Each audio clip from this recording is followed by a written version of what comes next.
Hoe wadin ibla o fi ende pe wa dom no jere gba ka so to touch we do fi 6 hectares ho ponya vide di me agbagano Célestin boka tabadon mi boka marat se novice vie boka bio domaine men mi ko mi na magma igro e ko no fi lo je na sade me de ton yo viche nu ko si akungbanji mo tagbana ko akongodo kaka no bon terrain touche ton les di bi novice ton les biji bo je e confie no mi le eni ton te abla o akudo ko de bunu me do ko de bunu me de ya bo igba le ranyan o keke me ton bo gba le bo wa ne agbote wa pe mi nu si mo ye kado vi bodo asibo ka dakane wa bo nu ene ma mi to me na ze wa dakana bo zo ko me de ona bo kan pe gbe me po keke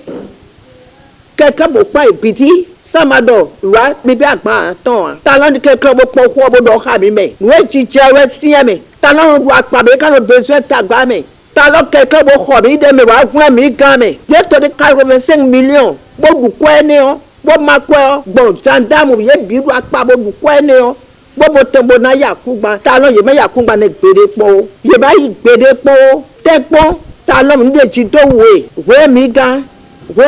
me to le bini se nu e do si e de din bene o ko na ye to akugba na ye to an ye kana zonji bona ma le mo akugba video de na no mo bona batona bona ma bona changer nko le dossier de oneme talon e la lo to me e krebo da fo me akugba we do fini me do akugba ero yan kaja Leandre noche si towe bon e ka kulo 27 février 1992 akugba ka kulo fini ko 6 hectares ko c'est alio to kakazei boy certificat administratif binalo 1966 dawe de timero yedo agbangla no Célestin e famille mi ton ta gochi o asiwe god e da to viton si fiwe e wen agbangla no Célestin e wa akugbanji do akugban we go grand papa azedo nyakaja fime oncle chiro ko si tami agbangla no Célestin wa boje ya donu melo terrain le jibo jire o terrain we go jibo jire de mina lo yikwe olo yesi do cousin mi to si nu kwelo nuoji be wa do mo ngwa wa podo mi timaze kwejo ni odeji o mécanicien nu nuoji fini deji en 2019 for mi lo fini le kun won kan papa kaze gardien de nuoji si 1983 lopo e wa yiro mi do ye wa bora lo akugban dilewe e do dawe lo po bo we bolo je nyebese emido ndo e o ye kusa mede do me e je 2020 on mi lo fini on e je moitié 2020 mo pon won we ma wa bo de we ma wa pon won e do jire mi ni go si akugbanji do ye do e ko do we gbobo e na délai 15 jours do ye ni go si akugbanji pendant npu yi we de ko sa de pon me mécanicien yo mi do ye ze impossible ma wa bo mi mo kiti un godin si le jibo mi do e o yan kaja le yan de do fie lo mi ku si yi impo o impossible ma de maka mi mo we a yen sun wa yi impo bo kan be do ni blo a compta den wo binumi nous bois eblo et nous 400 et quelques moins de 500 000 bon payer 200 et quelques mille pour 202 000 bon na payer bene gbe de je don mi mo dawede o dawe mi ni je mi jawi bo tirer papier oboze wa bodo e o me de kudio nous comme ton de diro nous ko di lekporo o fidi edeji le 2020 den wa yo nwa lo fine po won ye yulamilo 17 heures bodo so m'a présenté le tribunal bon don yedo a follow wa hami we nkute lo zon le diwe lolo u kasimu medebo na zemio yeni accordé une semaine numi deji wa ba avocat o mo avocat bodo lele we ma wa o ma de sejo mi on adresse le debuo e wa zo wa nle ya avocat we go don we ma de ye wa be wa din o mi alo nku mo je nu we de bo mi mo convention edo tagbo che sanu mi tagbo sanu ni on convention tagbo kulo 27 février 1992 et il est à le juillet 1998 6 ans après la mort du vieux mais kuolo le afombola sanwa commençons we god de lo nyakaja fi merci nous comme on e wa do gbeche jide sa nunu emi comment se fait-il bon gbeche gbe sa nu ni bo nyakaja fi me ne o e wa yi témoin lo nyakaja le yan do si convention dit signature grand papa attend et quand il signature ouais ya do le do certificat de décès grand papa attend on doit cas dans téton signature le coup là là filmer de témoin ouais do filmer le to me filmer yo to me si we no to ku we wa we bo de we so wa kon gbede ya et le françois quand était to le compter on laisse wa et la signature ya e wa se wo bo wa imon président fille et de référé we ma de eze wa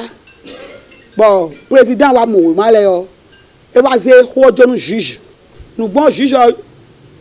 e yo mi ba mi je fini on pe negbe e wa lu me omo yo le oni ye kan bi e do dire me sa ku gban ni on me lo tututu le we sa nu ni le ya e do me lo tele mi ka kwedo ayo menu me on be do me to inu on ne do je ko ku di 6 ans die me ku kwa sa ni a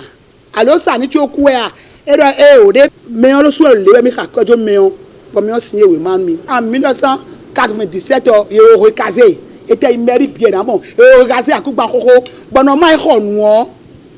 ena yi recasement sin le biwe e do de boa ye wa dani do filmer de témoin on filmer lo so signé we man lo nu kuton me a e da o de mi se ko jon dawe o di do be signé we man bo se banu emi be do signature ni makale signature filmer ton e e wa ikugba ji a e do mi wa bi mo khode re ro ikugba ji alors que en 1998 o khoti la kugba ji a sauf fide gardien lo do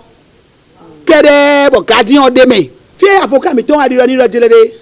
ne gbe lo su gbeto lo convention we de présenter dile o convention we le ma do signature ko le ya bon convention quand on signature faut we signer we go signature faut we signer e do jelede nous signature de jo mi we mi na signer bon juge le rodeur non ça jamais écoute si do mo deji bon e wa do jelede de mi lo malade do we zombo we go mi ja signer we go egbonfo viton de témoin ni on lo convention we le di o